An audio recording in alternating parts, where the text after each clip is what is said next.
One. Hey, welcome to lesson number 4. We got a video for you today on Martin Luther King and Rosa Parks. So you're going to be following along with me with this video and doing your guided notes in your packet. We're going to cover what does an activist look like? What does that mean? We'll talk about Claudette Colvin, Rosa Parks, and the Montgomery bus boycott. And we will end this video talking more about Martin Luther King and his strategy and value for civil disobedience and end with his historic march on Washington, D.C.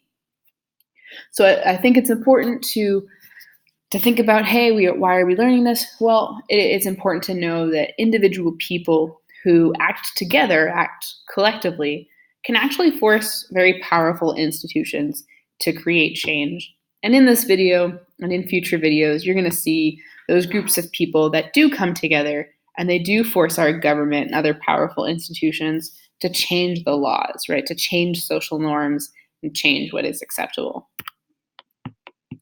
So we'll start with this definition here. What is an activist? An activist is any person who really campaigns to bring about political or social change. So this is a person that sees that there's something that's going on that's wrong, that maybe is immoral in our politics or in our society, and they do something about it.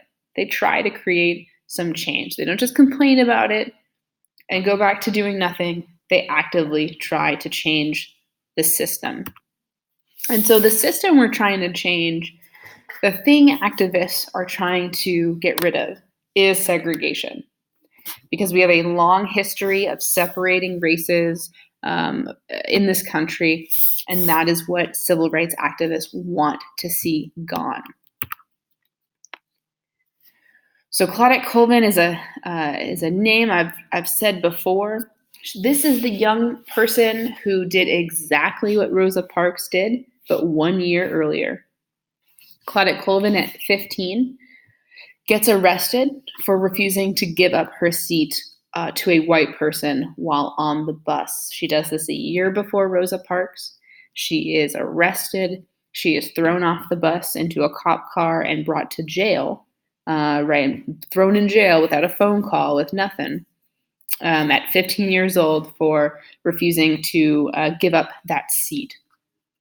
And so we don't often get to hear the names and the faces of a lot of people like Claudette that did really big, important things, because Rosa Parks is the name we associate with not standing up, with not giving up her seat on the bus. And so I think it's important to think back to, like, there are other people in this movement who do great big things, and there are young people in this movement that do great big things as well. So Rosa Parks, you're probably very familiar with her face. This is the civil rights activist who refused to give up her seat to that white person. Rosa Parks is the person who really sparks this bus boycott in Montgomery, this whole movement to protest segregation on the city buses. I love this quote from Rosa Parks. I'll read it to you. What she says here is that people always say that I didn't give up my seat because I was tired. But that isn't true. I was not tired physically, or no more tired than I usually was at the end of a working day. I was not old, although some people have an image of me of being old then. I was 42. No, the only tired I was tired of giving in. I think we have this idea of Rosa Parks, again, as an older woman who just didn't want to stand and was treated unfairly. She was an activist. She did this on purpose. She did this with intention, and that intention was to bring awareness to a system that was unfair and unjust, and to try and change it. And so once Rosa Parks does her thing, a boycott in Montgomery starts. And remember, a boycott is the act of, like, choosing to avoid something. So in this case, Black citizens of Montgomery were choosing to avoid the public buses.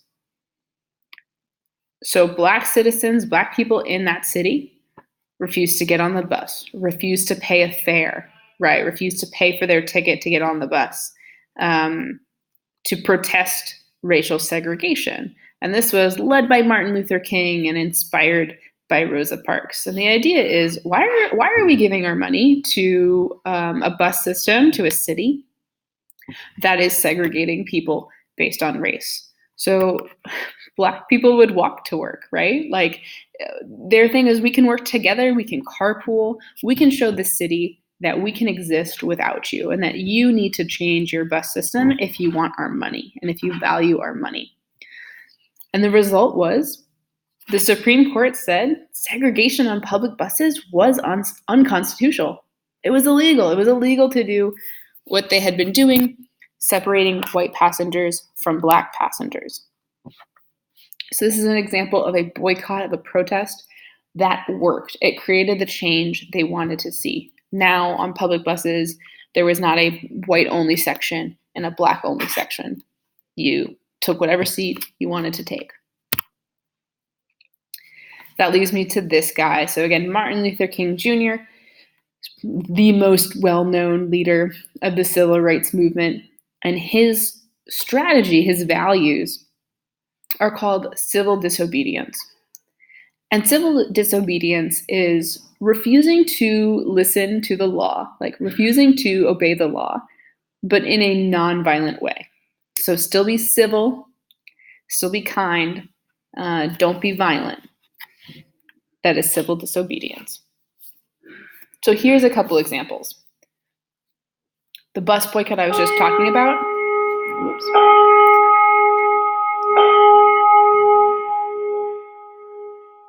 Sorry, guys. Bells even in the video. The Montgomery bus boycott was an example of civil disobedience because all of those people refused to support segregation, but they weren't being violent. There was not, they didn't break the buses. They didn't take bats to the buses and destroy them. They just said, we're not going to spend our money on a system that is so unfair. And then you'll notice us and our demands, and it worked. Lunch counter sit-ins as well. There was nothing violent happening. It was just a protest against segregation by sitting at the lunch counter and waiting to be served.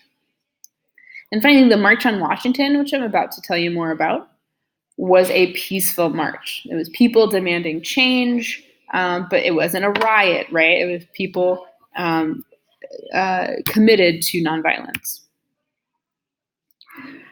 This is a picture from the March on Washington. It's hard to tell. I know I've got my text box here, but this goes on and on and on. There are many, many people marching in Washington, D.C. this day. So this is a protest that was led by Martin Luther King, and it was to advocate for the full civil and economic rights of all Black Americans. So you see some of the posters here kind of give you an idea of what the protesters were demanding, right? We march for first-class citizenship, not tomorrow, but now, right? We demand equal rights, not tomorrow, but now. We want decent housing and to end bias, right? All of these things. You can see jobs here in the background. Lots of goals for this protest. I think this gives you a better scope. 250,000 people marched with Dr. King that day here in Washington, D.C. You can just see how many people. This is the largest demonstration in U.S. history. This is massive, and this is the site where Martin Luther King gives his, very well-known "I Have a Dream" speech. And so I just want to finish up with 2 slides today. The first is a political cartoon about the March on Washington. And I'm going to have you do this in your notes. So again, guys, this is something I'll be grading. Anything I asked you to do, that's not just copying, that's what I'll be taking a look at. So first off, we're going to look and ask ourselves, hey, what do we see here? And then decide, what does it mean, right? Based on what you see, what kind of meaning can we pull from it? So I'd ask that you pause the screen here, work with a partner maybe, see if y'all can pull out all the different elements of this cartoon and answer these 2 questions. I want to finish up talking about this man here on the left. His name is Bayard Rustin. I talked about him earlier when we were introducing the unit, but this is a civil rights activist and a key organizer of the March on Washington. And we don't tend to remember his face and his name, but he was a huge influence in the civil rights movement. And so something to keep in mind too is so the reason we don't know Bayard Rustin's name very well is that he was an openly gay man, and that was used against him to sort of limit his visibility in the movement. And in fact, Martin Luther King had received basically threats against him that said, if you don't drop Bayard Rustin from your movement, we're going to start creating rumors about you that you guys are lovers and that y'all are actually a couple, and that's going to destroy you. And so, unfortunately, Martin Luther King did kind of succumb to that pressure and push Bayard Rustin off to the side in order to kind of continue the mission that they were both fighting for. Awesome, y'all. That is it for our notes today. As usual, you can go on to the next video. You can work on a project. You do what works best for you. Just keep in mind that deadline is fast approaching. And thanks for listening.